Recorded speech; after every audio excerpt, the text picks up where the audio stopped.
Our next lesson, we'll deal with side lengths and diagonal properties for polygons.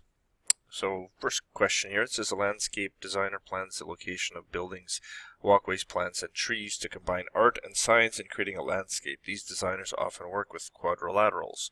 What other professions or careers might work with quadrilaterals?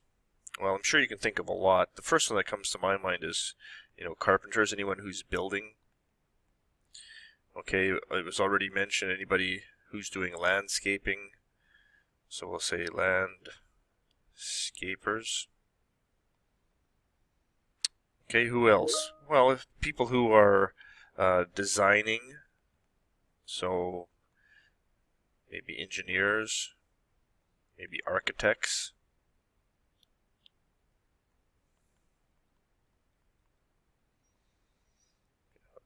Here's a funny one. People always say, when am I ever going to use this when they look at math? And I always say, well, I use it every day. So how about teachers? Okay.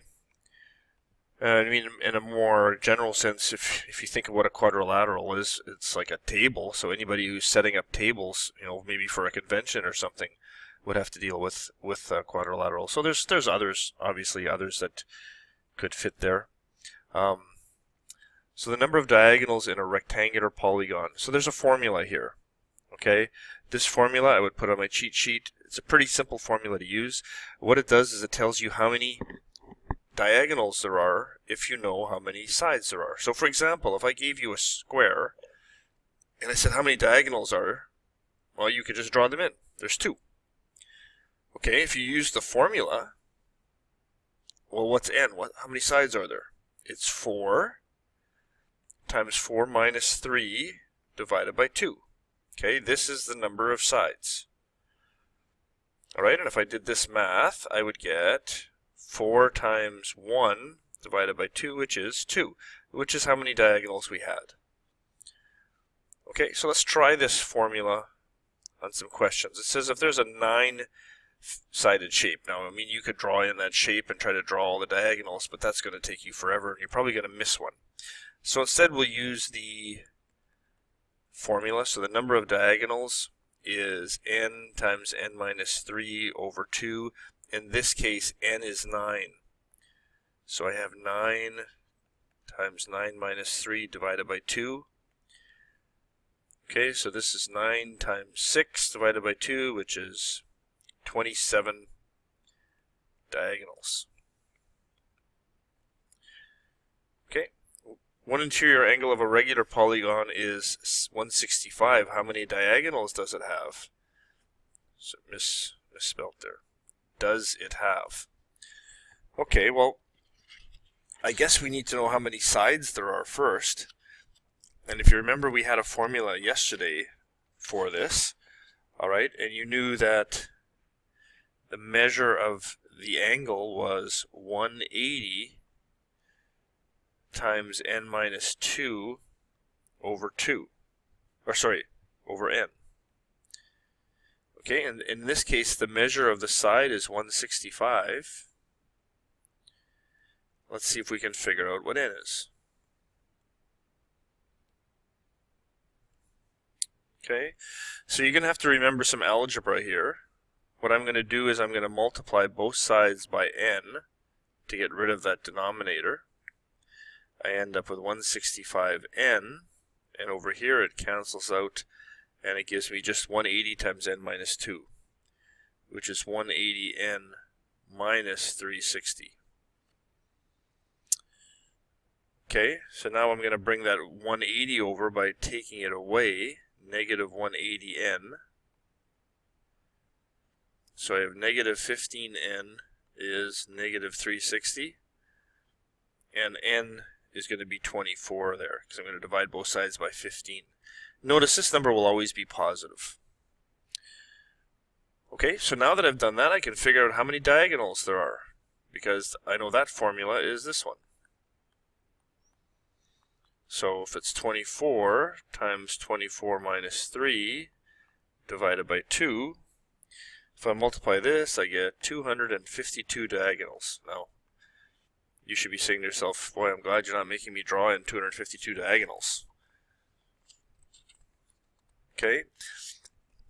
So if that didn't make sense to you, make sure you're asking. Okay, next one, a little bit of an investigation here. It says how many diagonals are alike, or how many quadrilaterals are alike. So you're looking at some of those and going, well, is anything similar here? Well, it looks to me like, for example, these two might be squares. Okay, it looks like these two would be rectangles. I think you might have a rhombus here and here. Okay, so here's a trapezoid. So we have a couple of ways we can examine them or see what they're alike or how they're different. Name each quadrilateral you can identify. Is there any in here that you can't identify? Well, maybe this one. Okay, because that one doesn't look like anything we've done before. It is actually a type of kite. It follows the rules of a kite. It just doesn't look like it. Okay. Measure the lengths of the sides of each quadrilateral. What do you notice? Well, maybe we should label some of these. You can actually measure them, but I think for squares we have C and G. For rectangles we have H and J. For parallelograms,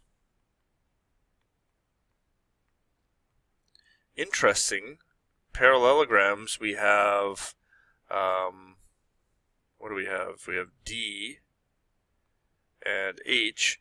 Really, oh wait, rectangles, it wasn't H and J, it was J and B. Really, all of the rectangles are also parallelograms. All of the squares are actually parallelograms too, but we'll classify them separately. Okay, what do we have here? We have rhombuses. They're A and F. And then you have trapezoid,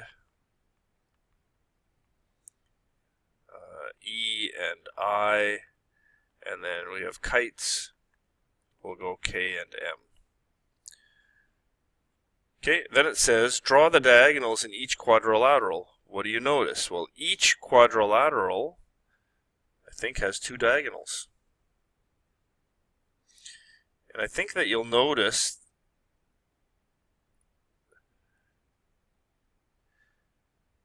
in each case, well, I was just going to say a generalization, but the trapezoid kind of throws anything out of the, throws it out. By the way, you should be using a ruler. Okay, I guess the only thing we can notice is that each one has two, except for this one, it only has one. Okay. So it says choose two attributes. Sort the quadrilaterals. How can you record your sorting? So how about this?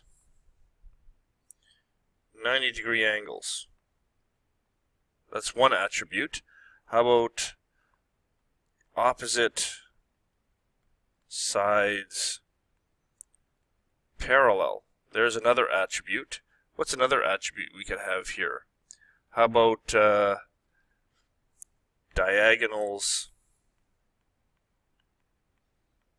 are equal length? So, I mean, there's many other attributes, but let's try this one. Which one of these shapes has a 90-degree angles? Well, it looks like D, J, and maybe G. Okay, so what I'm saying there is they would have a 90-degree angle here, here, oh, I guess C as well. Okay.